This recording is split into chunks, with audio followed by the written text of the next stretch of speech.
What's up, guys? So I guess this is part 4 and everything. So in this part I'm just going to be showing you how to basically reprogram your Xbox with a modified firmware to do everything you want to do. So download a program called Jtag tool. Of course it'll be in the description. Right click, run as administrator, and we're using USB, and console of course we're using the Xenon, and we click read Nand. Basically what this is doing is dumping all your files from your Xbox to your computer so you can modify them and do everything you want to do.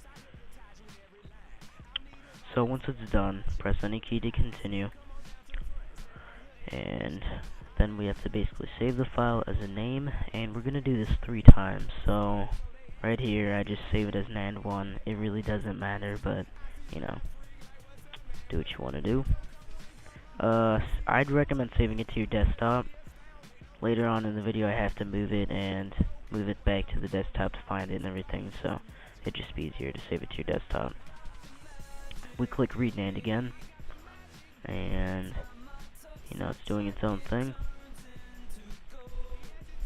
And this should take, I don't know, anywhere from like 2 to 5 minutes. I think it took me like 3 minutes or so. Depends on how fast your computer is and everything like that.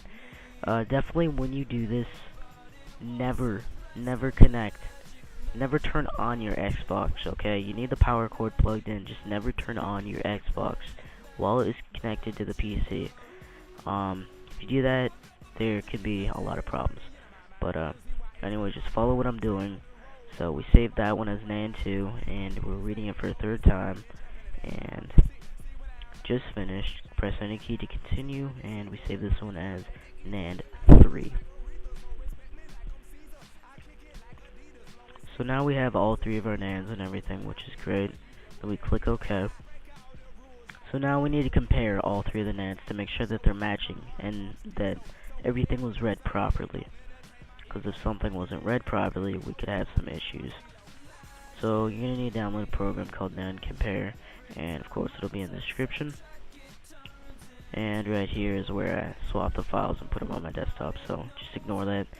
Anyways, click the first ... to reference it to one of your Nands, so Nand1. Then we click the second one, reference it to our second one, and our third one to our third one.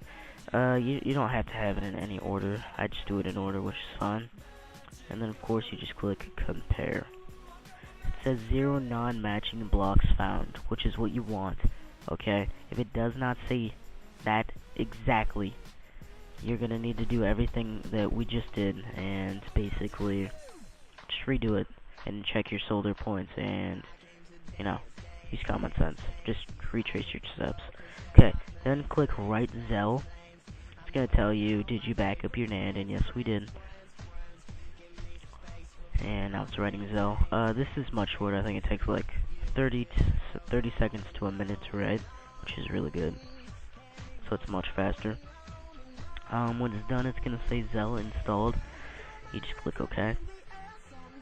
And right here, we need to get our CPU key. To do that, I'll make another video on how to do that. It's pretty simple, but yeah, I guess it'll be sort of part 5. And select your Nand file. You clicked create bin, and then you select your Nand1 or Nand2 or Nand3 or whatever. Then click any key to continue, and do that a 2nd time, and it just created it. So now we're gonna save it as FreeBoot.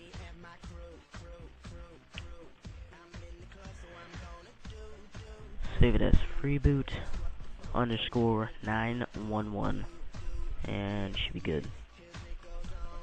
Click OK,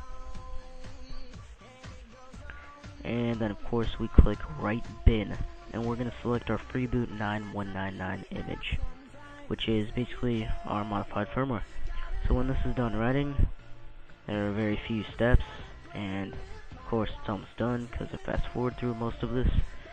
As I said, it takes 3 to 5 minutes to write, which is much faster than the LPT way, which is great. So FreeBoot installed. Not much to do now, except play around with your stuff. But you need to make sure that you always save one of these Nands. Since they're all matching, you can pick whichever one you want. I rename this to Nand, because there's no point keeping the one, I don't know, just for easier reference. And keep both of these files. As you can see, I'm trying to emphasize that you need to make sure that you save these, and that's why I create a new folder saying save.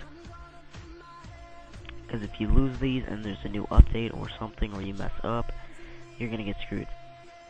So, but anyways, that was the end of part 4. I really hope you guys enjoy the tutorials. I will be making a part 5 just on how to get your CPU game.